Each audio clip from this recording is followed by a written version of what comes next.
حاضرین و سامعین السلام علیکم۔ کہانی سنو چینل میں ہم آپ کو خوش آمدید کہتے ہیں۔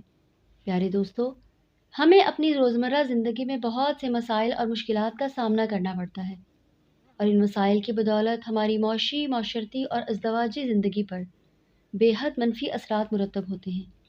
لیکن اللہ کریم نے مشکل کے ساتھ ساتھ آسانی بھی رکھی ہے، اس لیے ان مشکلات کا حل ہمیں قرآنی آیات اور ذکر الہی کے مخصوص طریقے سے ادا کرنے پر مل جاتا ہے۔ آج ہم آپ کو ایسے وظائف کے بارے میں بتائیں گے جن کو ادا کرنے کے بعد آپ کی مشکل یقیناً حل ہو جائے گی انشاءاللہ۔ اولاد نرینہ کے حصول کے لیے بے حد پر اثر وظیفہ۔ پیاری بہنوں، جیسا کہ آپ جانتی ہیں کہ شادی کے فوراً بعد ایک جوڑے پر سب سے بڑا جو سوشل پریشر ہوتا ہے وہ بچوں کی پیدائش ہے۔ ہمارے ارد گرد لاتعداد ایسے شادی شدہ جوڑے ہوں گے جن کو خدا نے اولاد نہیں دی، اور وہ صرف اس نعمت کے نہ ملنے کو دل کا روگ بنا کر تقریباً نفسیاتی مریض بن چکے ہیں۔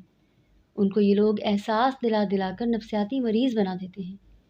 مجھے وہ خواتین زہر لگنے لگتی ہیں جو یہ پریشر ڈالنے میں پیش ہوتی ہیں، اور اگر ان کو زندگی سے دھکے دے کر نکال دیا جائے تو ان جوڑوں کی آدھی سے زیادہ مشکلیں حل ہو جائیں۔ ان سے میری مراد ہمارے معاشرے کی وہ مقابلے کی فضا بھی ہے جو ایسے بیچارے لوگوں کو جینے نہیں دیتی۔ مثال کے طور پر، فلاں کی شادی ہوئی اور بچے بھی ہو گئے، تمہارے کب ہوں گے؟ پہلی شادی نہ کرنے پر بھی ہزار سوال۔ اگر کسی کی پہلی شادی کامیاب نہیں ہوئی اور وہ دوسری نہیں کرنا چاہ رہی، اس پہ سوال اور تازہ ترین تجزیے۔ یہ نہایت بری عادت ہے۔ دل دکھانے والی باتیں نہ کریں۔ بچوں کا نہ ہونا ایک بہت بڑی کمی ہے، لیکن آپ خود سوچیں کہ اگر اس وقت کو پریشانی اور ٹینشن میں گزارنے کے بجائے کسی مثبت جگہ گزارا جائے تو نہ صرف اپنا بلکہ دوسروں کا کتنا بھلا ہو سکتا ہے۔ ہر بات کا الزام عورتوں پہ ڈال دیا جاتا ہے، وہ الگ ٹارچر ہے، اسے بانجھ، منحوس اور انتہائی برے الفاظ سے نوازتے ہیں، جبکہ حقیقت تو یہ ہے کہ بیٹا یا بیٹی پیدا ہونا مرد کے جینز پر منحصر ہوتا ہے۔ مرد کے سپرمز اس بات کا تعین کرتے ہیں کہ عورت کی کوکھ میں بیٹا پلے گا یا بیٹی، اور پھر پیروں درباروں کا بتایا جاتا ہے۔ جو حال پھر پیروں فقیروں کے پاس جا کے ہوتا ہے وہ الگ جہالت ہے۔ ایک اور قسم ان خواتین کی ہے جو سارا حال احوال کرنے کے بعد کہتی ہیں، بس ایک ہی بیٹی ہے، اوہ خود ہی نہیں کیے یا ہوئے نہیں، یعنی زخم پہ زخم۔ بیٹا مجھے تو یہ فکر ہے کہ ایک ہی ہے، یہ کل کو اپنے گھر چلی جائے گی تو تمہارا کیا بنے گا؟ یا بیٹیوں نے تو اس گھر کا منہ ہی کر لیا ہے، کوئی صدقہ خیرات کرواؤ۔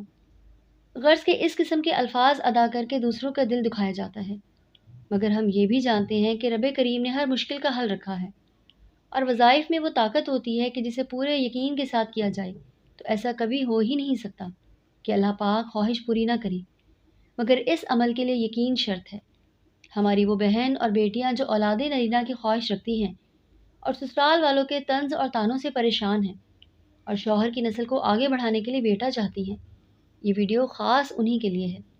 تو چلیے بڑھتے ہیں آج کے اولاد نرینہ کے حصول کے وظیفے کی طرف۔ سب سے پہلے تو کوشش کریں کہ باوضو رہیں اور باقاعدگی سے 5 وقت کی نماز کو اپنا معمول بنا لیں، ساتھ ہی ساتھ کلام پاک سے ناطہ جوڑ لیں۔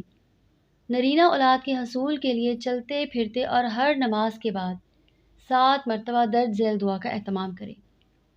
رب لا تذرنی فردا وانت خیر الوارثین۔ یہ ایک آزمودہ وظیفہ ہے، امید ہے اس سے آپ کی گود میں اللہ تعالیٰ چاند سا بیٹا عطا کریں گے، مگر یہ بات ضرور ملحوظ خاطر رکھیں کہ بیٹا ہو یا بیٹی، دونوں ہی اللہ کے خاص تحفے ہیں، بس ہم ان پر ان کی تربیت کی ذمہ داری عائد کی گئی ہے، جسے پورا کرنا ماں اور باپ دونوں کا فرض ہے۔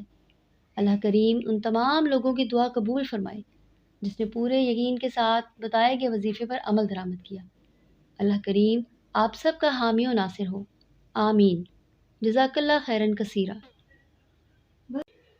امید ہے کہ آپ کے لیے یہ ویڈیو بہت کارآمد ثابت ہوں گی۔ اگر آپ نے ہمارے چینل کو سبسکرائب نہیں کیا تو ابھی سبسکرائب کریں، ویڈیو کو لائک کریں تاکہ ایسے مزید مفید وظائف آپ تک آسانی تک پہنچتے رہیں۔ فی امان اللہ۔